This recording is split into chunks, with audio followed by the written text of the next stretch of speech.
Hi, it is Zena Krogadal, your American Dream Makers host. I am so glad you are joining us today. I have a wonderful woman on our show today. Her name is Michelle Crumley. She is an amazing woman, a mover and a shaker, and she gives her heart to the veteran community. And I can't wait to bring her on. So we will get started now. If you are watching live, please be sure to share this out. Michelle has a wonderful message to share with all of us, and I want to make sure that she gets heard. So, yes, if you're joining, please go ahead and share this, and also feel free to comment in the comments and ask any questions that you have. Don't be shy, and give StreamYard permission so we can see who you are, or at least type your name in if you're typing in, because sometimes it'll pop up Facebook user. But anyways, we are excited to get started, so we're going to get started. So here we go.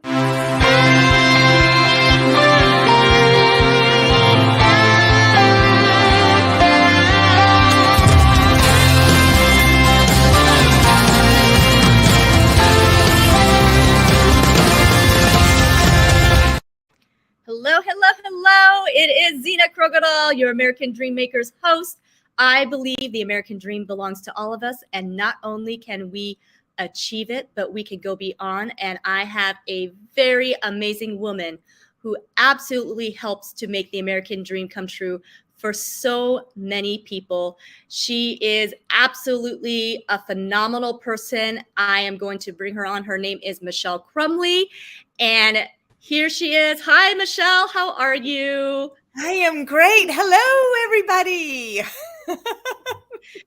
So good to see you. And I just love your energy, Michelle.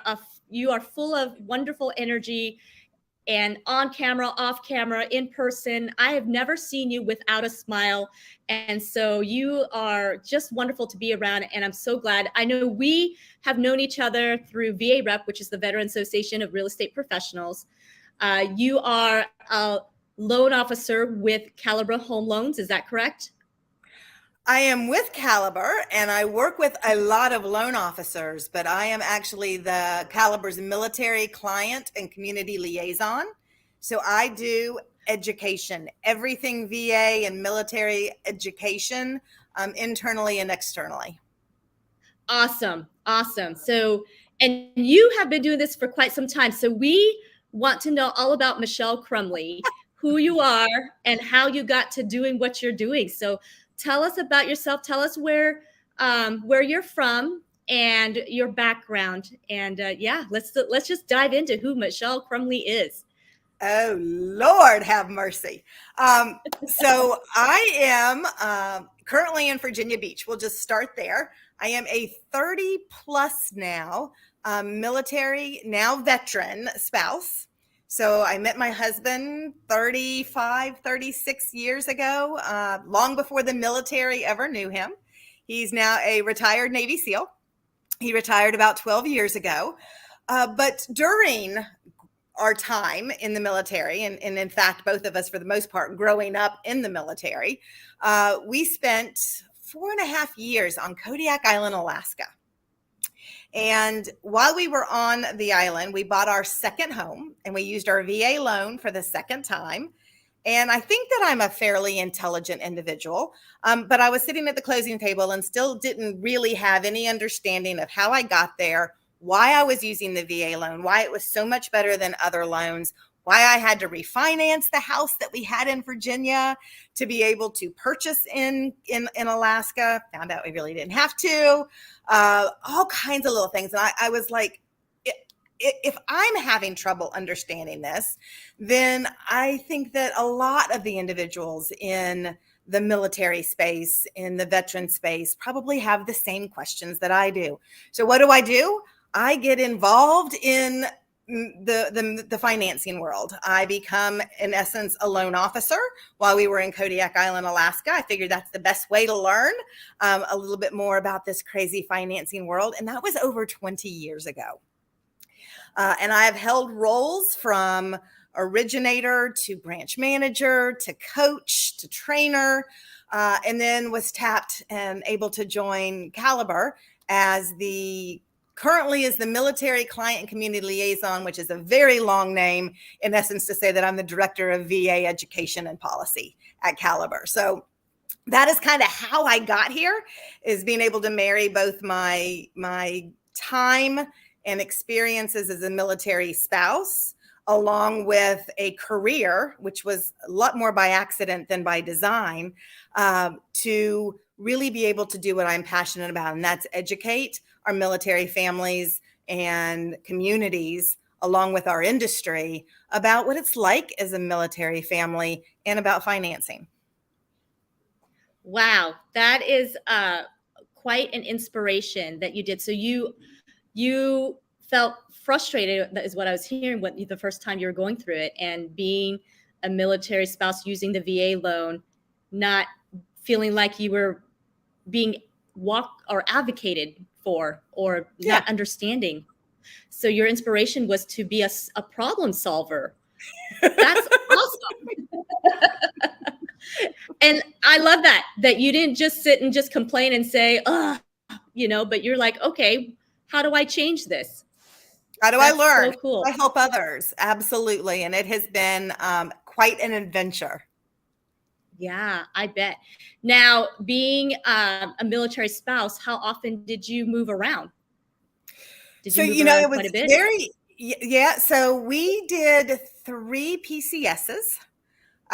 So that's for those that are on here that aren't military centric. That's when the military says it's time to move, and they come and they pack you up and they move you to wherever they've deemed you need to go.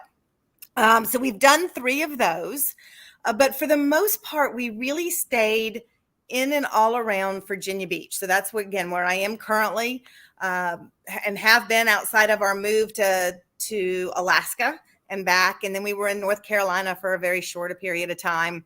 But for the most part, it has been here. And it was never intended that Virginia Beach would be anything more than where he retired from, and then we'd move. But that again was 12 years ago. And as military families experience, when you transition out, we were used to the military of telling us where we're going, when we're going, how we were going to get there, how long we were staying. And as he got out, and it was like, okay, where do you want to go? And we haven't been able to answer that question. Where do we want to be, right? So we are still here in Virginia Beach.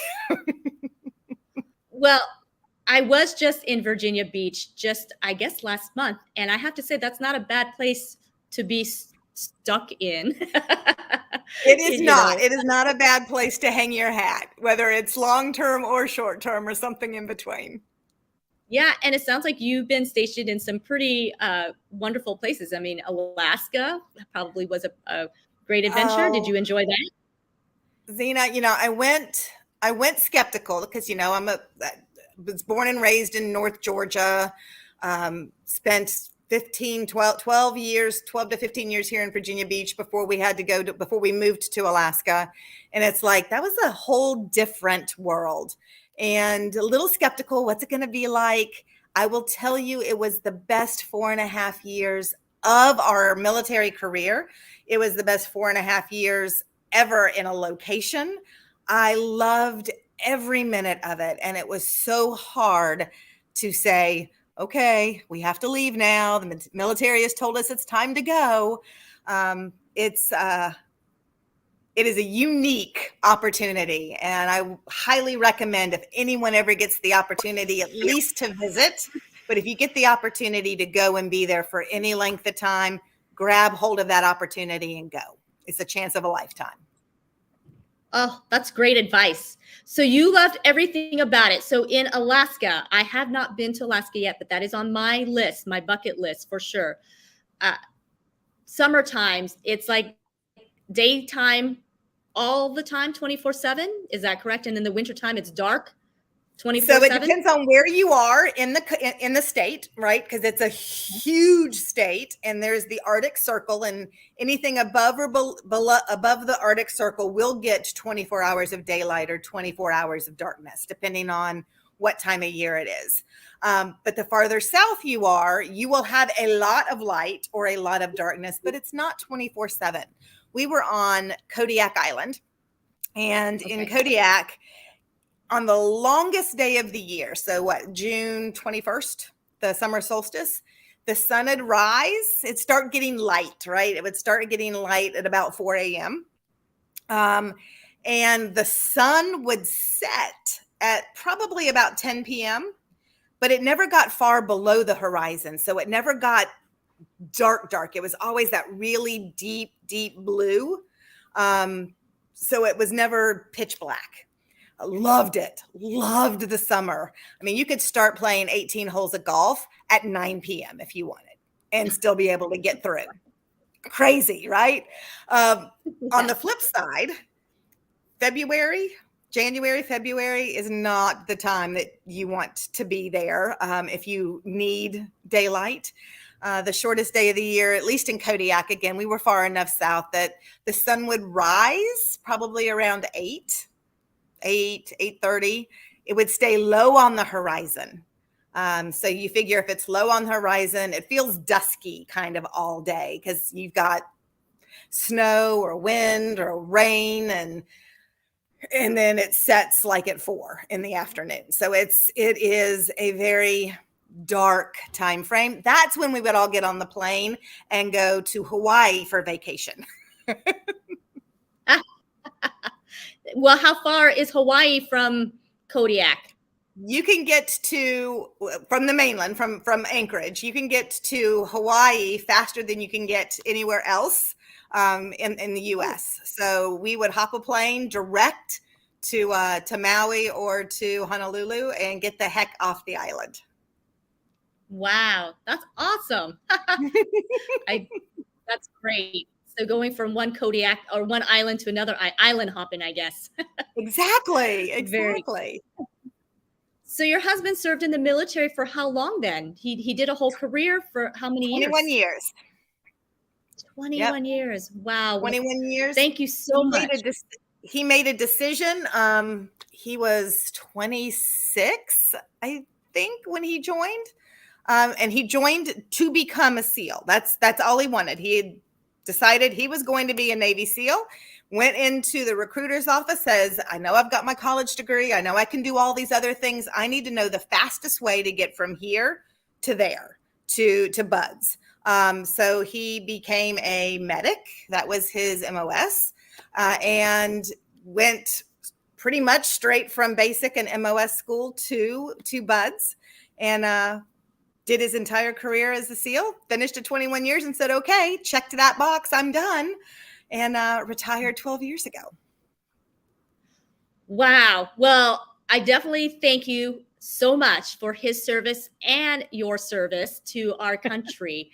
So we do talk about the SEALs, and most of us have somewhat of an understanding of, that a Navy SEAL, there's a lot of intense trainings. There's a lot of intensity in the field and off the field and all around the missions, in between missions, and that sort of thing. I would love to hear what it was like for you to be the spouse of a Navy SEAL and how it affected you. Because when you're serving, it's hard on the person serving, but it's really hard, and there's a lot of sacrifice that the family goes through. So I'd love to hear more about that, Michelle. So tell us how that was for you. So that is an interesting question, and it is, I would say, not unique answer for those that do it successfully.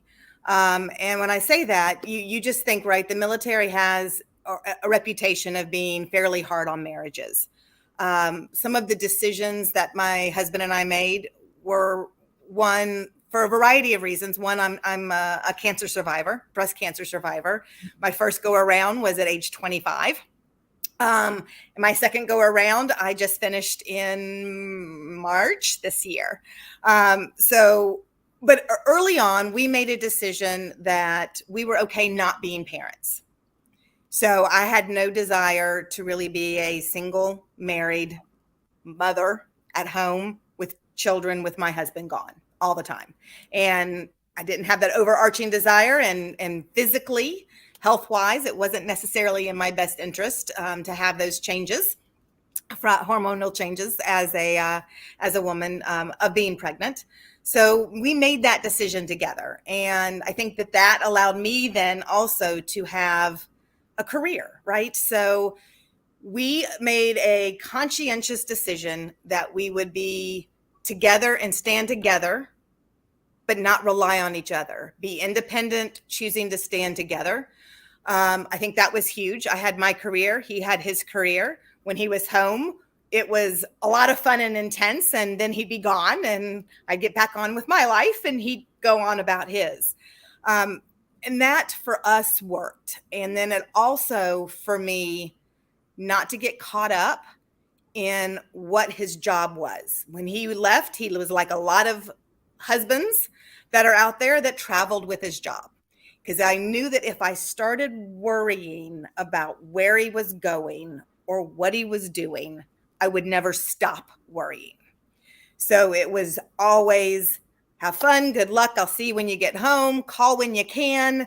And then I would conscientiously choose, I'm not going to watch a lot on the news.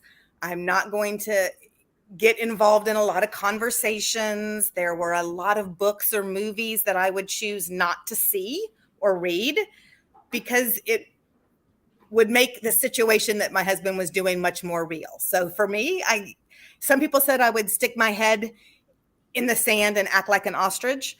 I would say I knew what he was doing. I just didn't need to live it every minute of every day worried.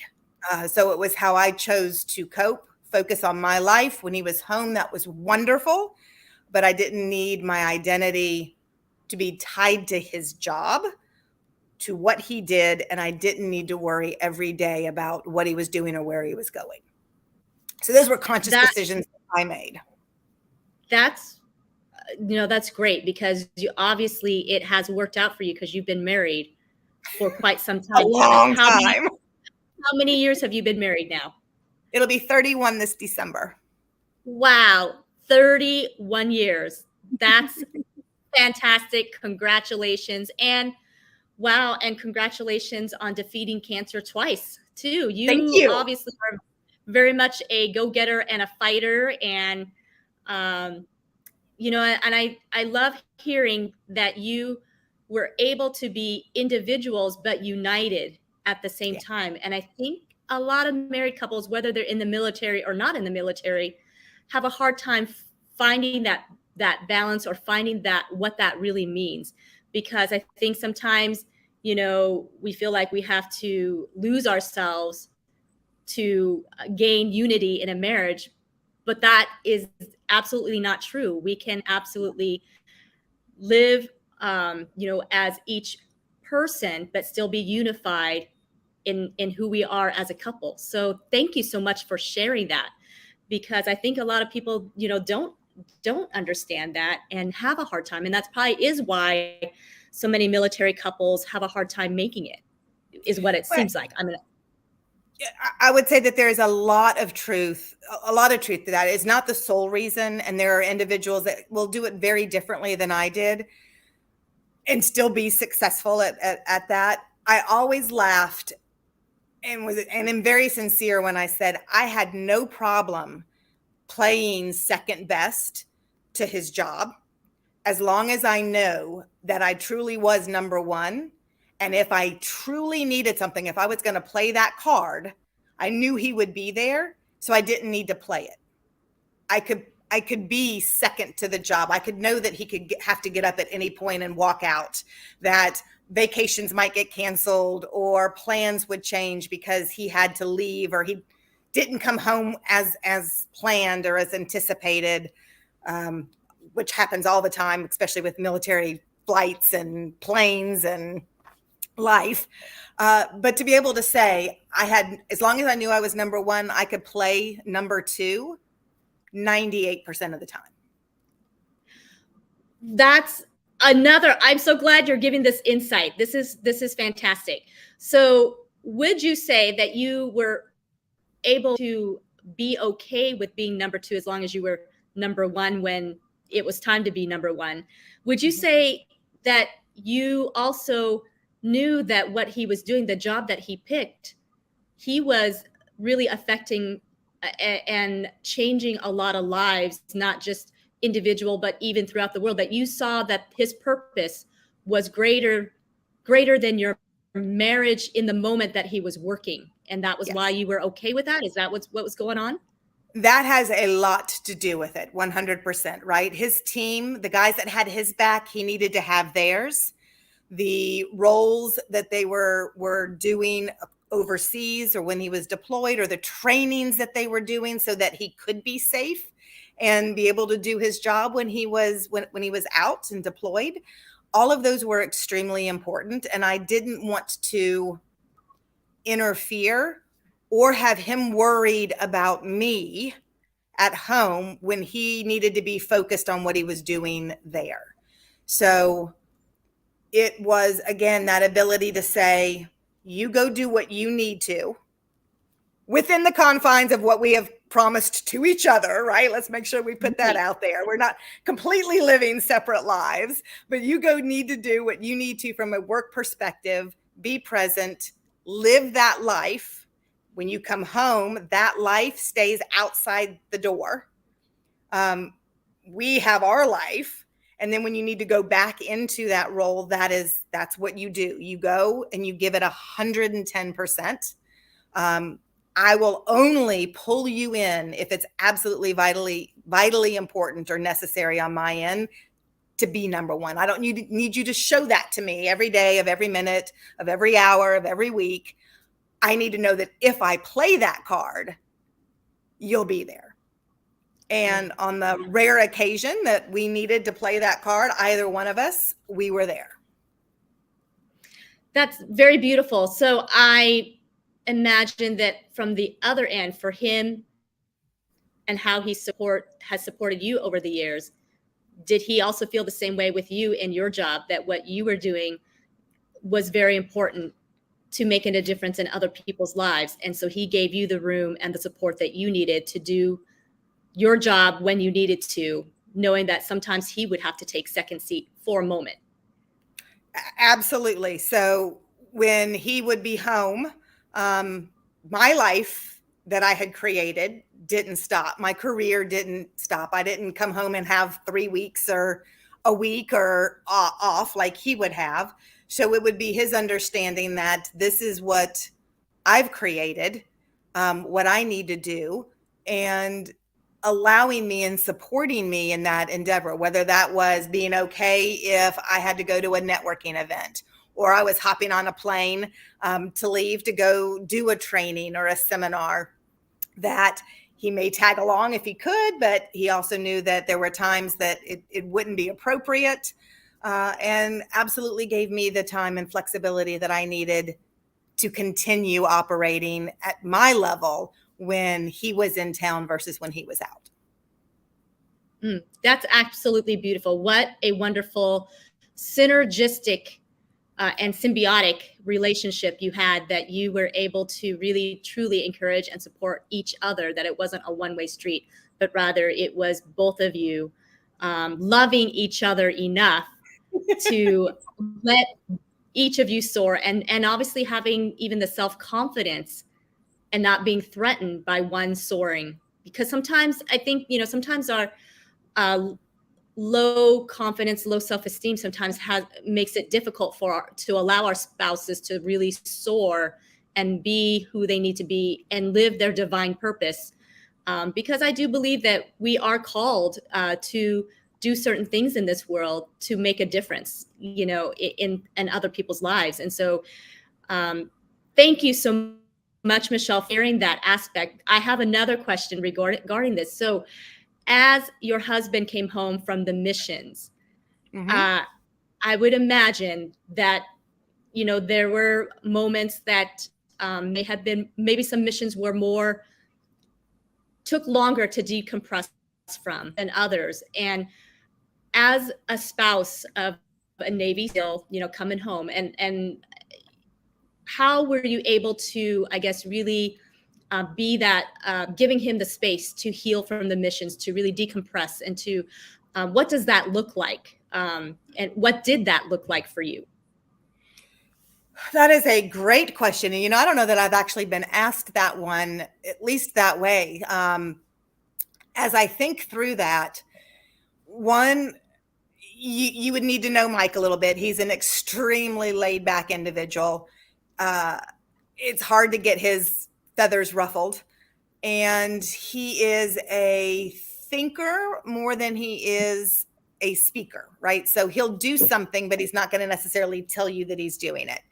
So I would say that when he would come home, there's always that first 24 hours or maybe 48, 72 hours of just woohoo, it's like a honeymoon.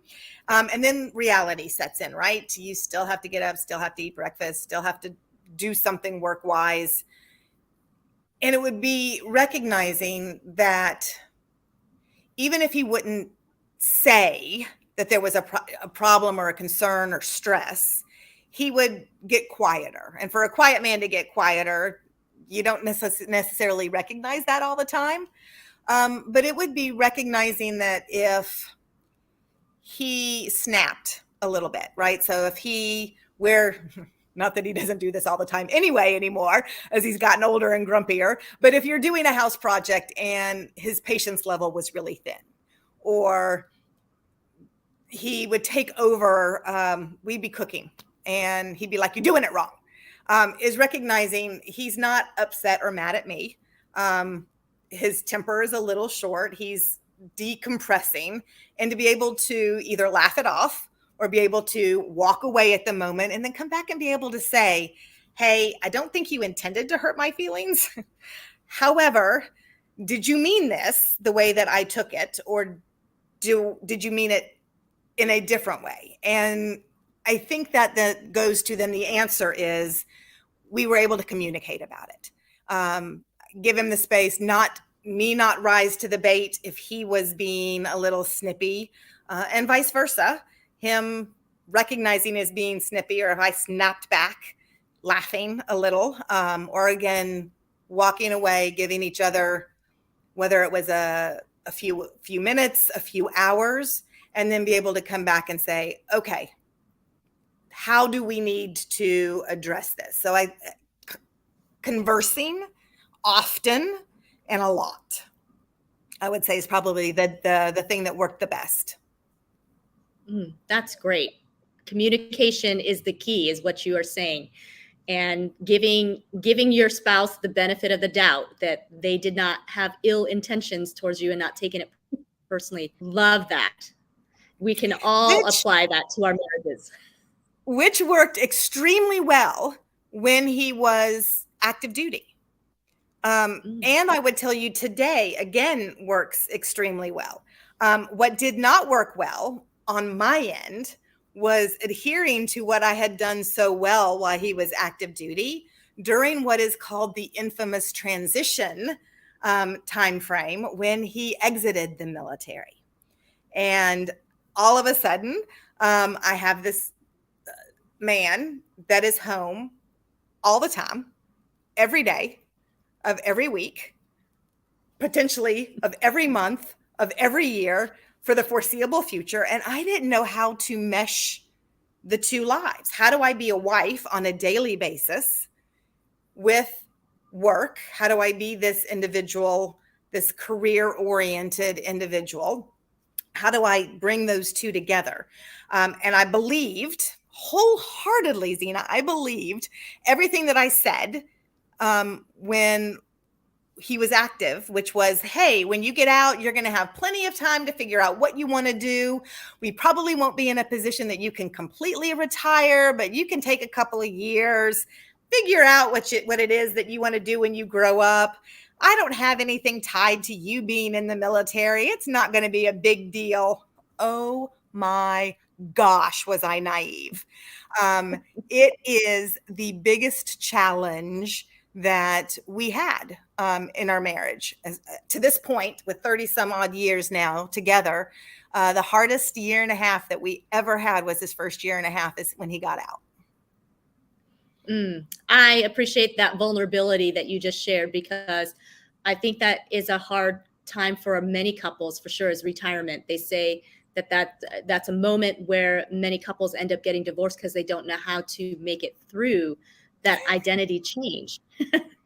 And And like it you is. said, you went from not having him around all the time to having him around every day in your space. I had That somebody isn't tell a job. me at that point we'd been married for 21 years. I had someone tell me, "Oh, honey, it's like you're newlyweds. It's your first year of marriage. You're having to go through what everybody normally goes through when they get married, and that's intertwining two lives on a daily basis." I said, "Well, this sucks." I don't know why anyone would want to do that. It was It just was delayed a for you. Yeah. Wow. Yeah, I would imagine so. But here you are, 31 years. yes. You two have navigated through it, and I appreciate you sharing that, because I think, some people would be very inspired to hear, how you have gotten through that. So I really appreciate you sharing that.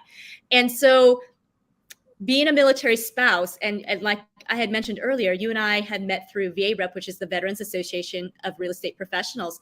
Tell us how you got involved with VA Rep and how long you've been a part of VA Rep.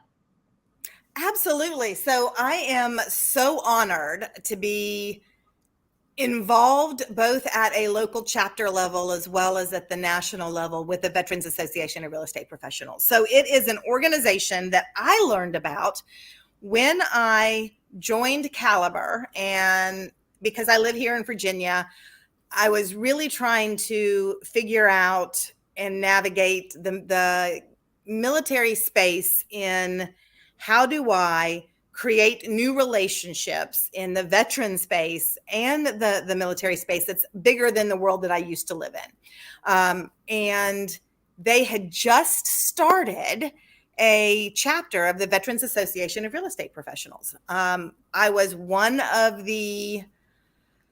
I would say within the first year, I joined as a member and started going to a couple of the different educational events. And it was all about educating loan officers and real estate professionals about the VA loan and what it was like as a military family looking for financing, and how as a industry that we could better support, or the industry, the VA rep could better support our service members by helping our loan officers and real estate agents understand the VA loan, especially a lot better than they did, which one felt like it fit with my passion on educating our military and families.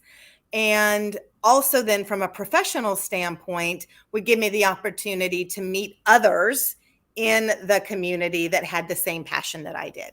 So I became a member. And then, as happens in nonprofit organizations and foundations, they said, "Oh, look, you're excited and have a passion for this. Come be on the board." So I joined. So not only was I a member, but then I applied for and became the education director for the local chapter in Virginia Beach. And then again, because I have a passion for it and I get involved and I throw myself in wholeheartedly, and my company stood behind me in being involved with the organization. National said, "Hey, we could use you as well. Come be part of our National Education Committee." So I get to help create the foundation for our chapters on the education side, whether we're doing the military veteran housing certification classes, whether we're doing lunch and learns, those kind of things. I've been able to take my company, Caliber's commitment to our military, and they're willing to sponsor and stand behind us with time and money to allow me to be present both at a national level as well as a local level when it comes to supporting our veteran families. Very exciting. Wow. And then I get to travel, right? I get to travel and do a lot of education for VA rep across the country. I've gotten the opportunity to come out to the Prescott, Phoenix area for the last 2 years, and I'm going to be there again here in just like a month and a half, 2 months. Yes, you are. And we are very excited. So you had mentioned earlier that you had three PCS orders yourself while in the active military. And so the class that you will be teaching through Caliber Home Loans as the sponsor, which we so appreciate Caliber Home Loans really supporting this PCS class, knowing your PCS class. You want to tell us, I mean, since you mentioned it, why don't you tell us a little bit about it? And I'm going to put the flyer up too for those that are in Arizona. And you're going to be teaching this throughout the nation. It's not, I mean, you're coming to Arizona here in September, but you're also going to other places as well. I know. I'm headed to Wasilla, Alaska next week to teach the class. Wow. That's so cool. That's so cool. Yeah. So tell us what it is and why, as real estate professionals, we really do want to take this class. Why is this going to be beneficial to us? I love it. Wonderful, wonderful. So the class is for anybody that works with or has a desire to work with military families, military service members and or their families. And it is a 3-hour crash course on what it is like as a military family going through a PCS move, the change of orders, right? The change of station. And how then, as the real estate agents or the lenders, or actually anybody that is part of the PCS world, right? So it might be the insurance agent. It could be the title company, right? If you are working with service members and their families, you are likely going to be working with one of them as they are going through either leaving the area or moving to the area under orders. And it is an opportunity to dig into what it is like and how we in the industry can support that family as they're making that move. So it lets us, one, from a ability to build relationships, how to network, then also if you're doing this for the right reason, how to leverage those relationships into business, because business is important, right? And we want to talk about, if you're doing this for the right reasons, how these relationships with these military families, especially during this high emotional time when they're moving, how these relationships really can be nurtured, cherished, and grown into a flourishing business as well. So we spend 3 hours just talking a little bit about the history of the military so that you have a general idea of some of the lingo, the language, why it's important to understand the lingo and language if this is a subset that you work with. Because we know, right, especially with VA rep, if you have a client or a customer that comes in and says, hey, just want to let you know I'm PCSing in 3 months and my husband's TDY OCONUS and will be reporting to his new command on this date. We're doing a HHG move and driving our POV down 2 weeks before he has to report. Okay, now, if you want to work with this group and you want them to believe that you understand what their life is like, understanding that conversation is the tip of the iceberg, right? So we talk about how do you relate? If you've got a military background, if you have an identity in some form or fashion that has been tied to the military, you might have just understood everything I just said. But if you don't, that doesn't mean that you can't be a phenomenal partner, a phenomenal agent or a lender to a family that is moving, but it means that you have to do a little bit more work in connecting with that family and showing them you get their lifestyle, you understand them, that they can trust you and know that you've got their best interests at heart. So we talk a little bit about that. Then we talk about what the move itself is like and all of the different components and feelings and time frames of that move. And then how in the industry we can positively impact each of those time frames and then also nurture those relationships so that they pay back in spades in that time that we are investing up front. So it is a lot of fun. I love the class because, I live the life. And I just love either reminding a lot of the individuals in our profession that have gone through a PCS. You can start seeing the ticks come back when they're like, oh my God, I forgot about all of that. Or those that have never been through one, for them to have that light bulb moment that's like, oh, I hadn't thought about that. Or, oh, that's a great idea. Or I had no idea that that's what happened and how it occurred. So I think that there's a lot of information. I have yet to hear of anyone that didn't walk out with 3 to 5 really good ideas on things that they could do in their business to better support and grow their business through the relationships with the military. Wow. Yeah, that's great. And you're right. It's so important to understand what all of that means, especially those in the industry that are not part of the military. And I know I've heard from other real estate agents and even lenders that they feel like, uh, the veterans, they already they use other veterans, so there's no point to me signing up for these classes or trying to service veterans because they're going to go use a veteran. But my experience is that if you take classes like this and you become aware and you get yourself educated, uh, you can be very much an advocate for veterans, whether you're a veteran or not. Do you find that to be true as well, Michelle? Absolutely. So, as I tell everybody, and I do this when I'm even coaching loan officers as well as real estate agents, when I'm talking with them, it is I know, and we know as a community that the military feels much more comfortable out of the gate with someone that is military or previous military, because we know that they get us. We know if I talk about a deployment and you are a spouse or you've been deployed, I know that I got it. I understand. So there's that synergy that is already there. But that doesn't mean that you have to be, like I was saying, and as you were mentioning, Zena, that it doesn't mean that you have to have that connection, but it means that we do then have to work a little harder at creating that relationship.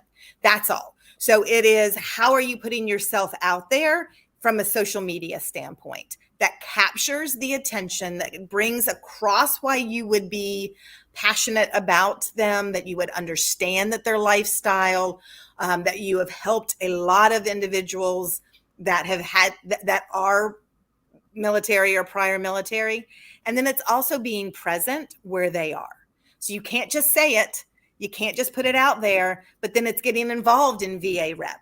It's getting involved in your local veteran or military organizations. It is holding an appreciation event for your clients and customers that our service or have served prior. It's really then again about creating that relationship, right? I don't have to have been in your shoes for me to create a relationship with you. And once I've created that relationship and we have found that, then you know that there's honesty and authenticity behind that. Then there's that comfort level of working together.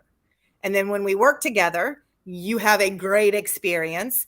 And we know that as military families, we love to tell everybody about our experiences. And I will be the best referrer of someone that gets me and has treated me right. I will tell everybody about that.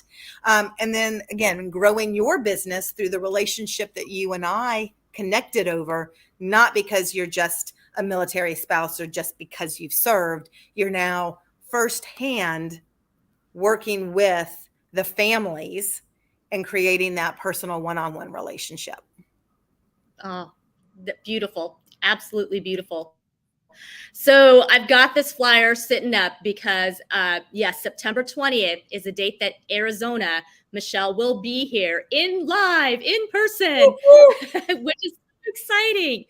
And let me tell you, Michelle is an absolutely great instructor, and you will come out of this class knowing what PCS is and knowing what all that means and how to advocate for the veterans during this process, because so many don't realize that a veteran can purchase a home while being active and sometimes being basically called to active duty. And yet, some people don't realize that they can still purchase a home even in that scenario. And as an agent, as a lender, I think it's very essential for us to really understand the process and to know what is allowed for the veteran and what isn't allowed for the veteran, to become that expert. So this class, you do not want to miss, you guys, whether you're in the military or you're not in the military.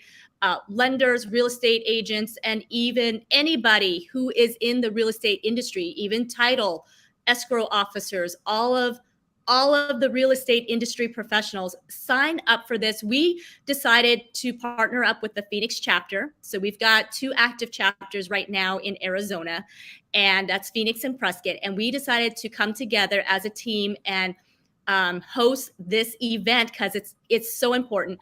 We are having it in Anthem, so it's a little bit in between Phoenix and Prescott, so that we can all come together. And I think it's a great opportunity to meet the members in Phoenix as well, and the members of Phoenix to meet the members of Prescott. So I think this is a great opportunity. So sign up and register. I also put it in the chat how you can sign up. But if you go to varep.net/PCS class AZ, which is on this flyer.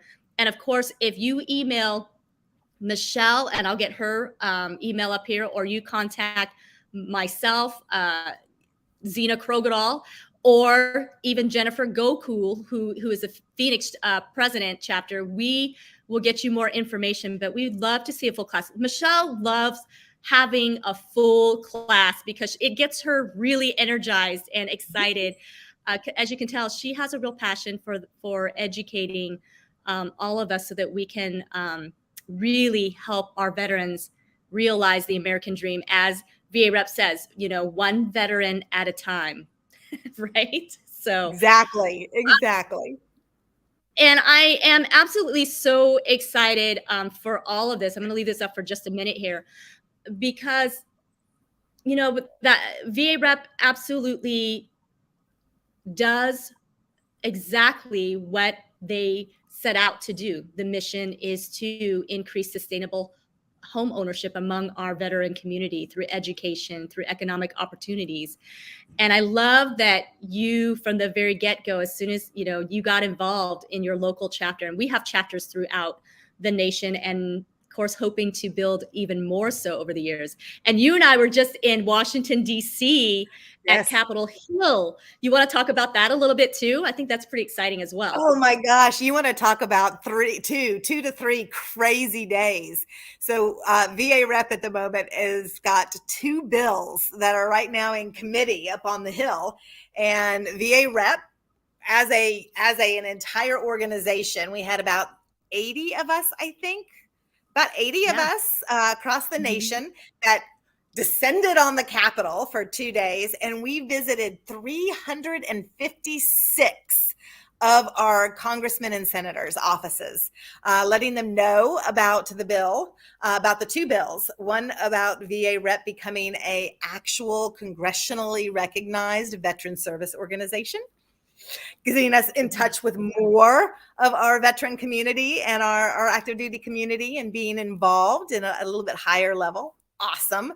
And then some on the compliance side on having to provide more information to our service members and veterans when they apply for a mortgage, in the lender having to provide information about the VA loan that a lot of lenders don't today.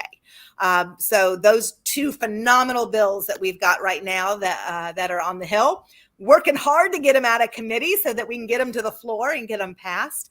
And we got to be there and see how the inner workings of the process take place. I mean, walking into senators' offices that I see them on, whether it's CNN or Fox all the time, or walking through the tunnels between the buildings, it's like, wow, this is real. Do they even know I'm here? I feel like such an imposter. running around. But it was such an incredible opportunity with an incredible group of individuals. So again, you get involved with VA Rep, you get to do all kinds of things. And depending on whether you are an educator or you love the whole government side of things, or you love the outreach component, there is a place for you at VA Rep, and the opportunities are endless. Absolutely. And you do not have to be a veteran to be a Do member not. or get involved. And you just, if you have a passion to serve veterans, and let me tell you, like Michelle said, there's a group of amazing people who truly dedicate and serve and sacrifice. And Michelle, I can't thank you enough for all the sacrifice that you have made over the years. And something that I would love for you to touch on too. And before I ask you this question, I do want to mention Michelle is teaching this PCS class across the nation. So I put up the registration link for Arizona only because I'm in Arizona, but there are classes that are happening throughout. So please get a hold of Michelle. I put her email on scrolling on the bottom here. Get a hold of Michelle, and she can let you know where those classes are and when they are, so you can sign up as well, because I think it's a great opportunity that Caliber Home Loans is supporting, and I think you should absolutely take that opportunity. So what I wanted to get to, so many real estate professionals, sometimes they hesitate to get involved with VA Rep because, like you said, what happens is you start showing up and they see that you have interest, and then we're like, hey, do you want to be on the board? Hey, do you want to do more? And sometimes real estate professionals, and especially right now when the market is a little tricky, there's a lot of stress going on as real estate professionals, just put it that way, across the nation. And so sometimes people feel like, I can't put that much time in to serving because that's going to take away from my business. But when you were speaking a little earlier, you were saying, and I heard that your company saw how dedicated you were to this nonprofit and saw and gave you an opportunity because they saw your heart and your passion and really elevated your career. And so even though VA Rep is not a business lead generation, we don't go into it to try to pass out our business cards, right? But tell us about, what is the benefit of dedicating so much time to serving our veterans with VA Rep? And does it really make our business suffer? So I love that. And I think that there are a number of ways to be involved, right? And everybody is at a different place, and there'll be times that you may have more time than others. We know and appreciate all of the different phases that individuals in their business go through. So it might be that today you want to be involved, but you only have so much time. Well, just have that conversation with the chapter. It might be, hey, I want to come to the educational events. I can do that. I can get up and talk a little bit about VA Rep, and I can do this. That's okay. You don't have to come in and join the board. You don't have to come in. I mean, we might ask you to, and those okay. Maybe you have a desire to help with a fundraiser, to handle one event. Maybe you just have a desire to be present at the events that are taking place. All of that is okay. It is having that conversation. It's not overextending yourself. Come in, start little, attend an education class here or there, maybe jump on one committee that's doing an event. There's a place to be there. If you find that there is a lot of value personally, again, as Zena said, this is not an organization that you go, I am going to join VA Rep to build business. That is a byproduct that happens if you really get involved and build the relationships that are there. Then there is that opportunity. It happens organically. It isn't a networking group where you come in and you're going to get business out of the gate. So if that is your intent, this isn't that place. This is when your heart has a true desire to give, to educate our military and veteran communities and our industry. And so then it is saying, Zena, like you were talking about, it is saying what you have time for setting boundaries, because I'll be the first to tell you, I can say yes to everything, and then I'm like, oh crap, how am I going to make that happen? Start off small, do what you can, find where your place is in our organization, in the VA rep organization. We'd love to have you, whether it's just as attendees, whether it is as a committee member or a committee chair, whether it is as a board member ultimately. Just kind of depends on what your passion is and what you find to be the best mix of business and purpose. Awesome. Thank you for you explained that so well and articulated that so well. So thank you so much. Uh, and there's nothing like giving back, to those who have served us. I mean, because you and I are able to sit here and have this conversation today because people like your husband have risked their lives on over and over and over again, and their spouses and their family sacrificing over and over again because you did sacrifice. You were without your husband many a times, not knowing where he was and what he was doing, and you had great skills to be able to manage those those times that he was gone. But nonetheless, that's a sacrifice. You allowed our country to have your husband for a time being, and so there's many families out there and many veterans out there who completely sacrifice. And even whether you're in combat veteran or you were on secret mission or you do administrative work or whatever your duty is as a veteran, it is all sacrifice because you are giving your life. You're saying to Uncle Sam, my life belongs to you for this a certain amount of time. Tell me what I need to do and I will do it. And so for those who have served, I love being able to advocate for them and fight for them, going to Washington and fighting for them from the legislative and then on down to our community outreaches where we touch their lives personally and educating our real estate professionals so that they can go out and advocate for the veterans. It's such a beautiful thing. And to me, I could never repay what has already been given to me, but we're able to sit here and have this conversation because of that.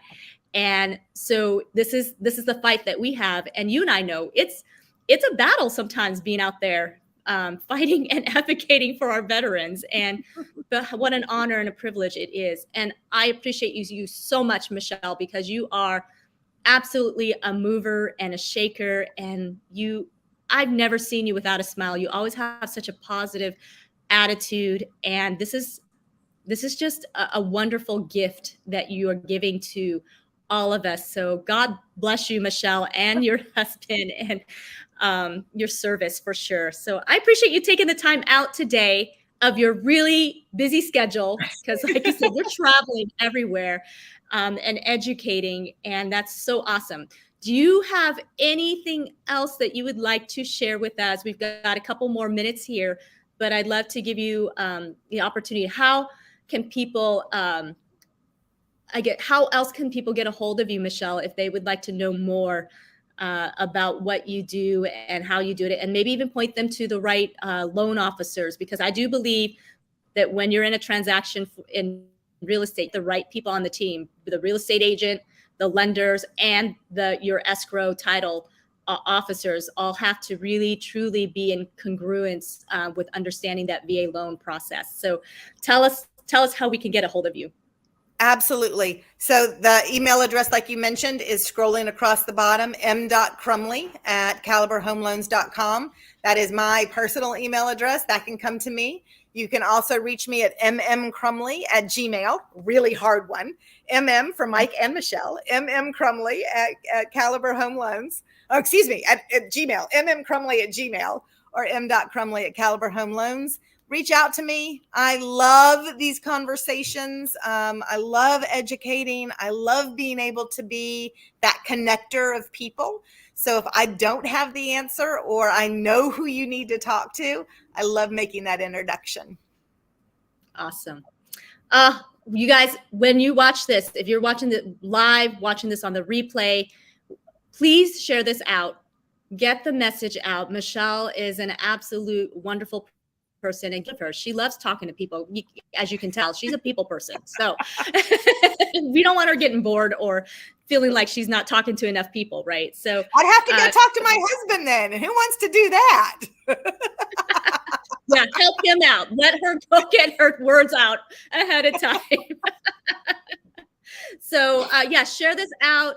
And if you have the opportunity to absolutely get involved, the VA Rep does offer many other, we have like the MVHC certification courses. That's a great one too. So just check us out, varep.net.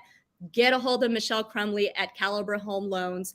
And thank you again. Come to the national conference in Orlando in October. Oh, yeah, that is going to be so much fun. Oh my gosh. For sure. These conferences are amazing, for sure. varep.net, you can get more information on that as well. And thank you again, Michelle. You're amazing. Thank you for the inspiration. Honey, you help make it happen. I so appreciate that. Thanks. Okay, well, we will chat soon. So I'm going to say goodbye for now. Okay. Bye, everybody. Thank you guys so much for being on here today. And we just so appreciate all that Michelle does. She is just a phenomenal person, and all the great things that she's doing. So absolutely be sure to share this out. Thank you for being on American Dream Makers. You can come like my page. I'm on Facebook, YouTube, LinkedIn, and gosh, just get a hold of me as well. And American Dream Makers, Michelle is out there making American dreams come true. And come back and join us live again. I've got, wonderful guests coming on, and let's learn about how they're making the American dream come true. And let's be inspired, be transformed, and just go out there and make such a big difference in this world. So have a wonderful day, everybody, and we will see you soon.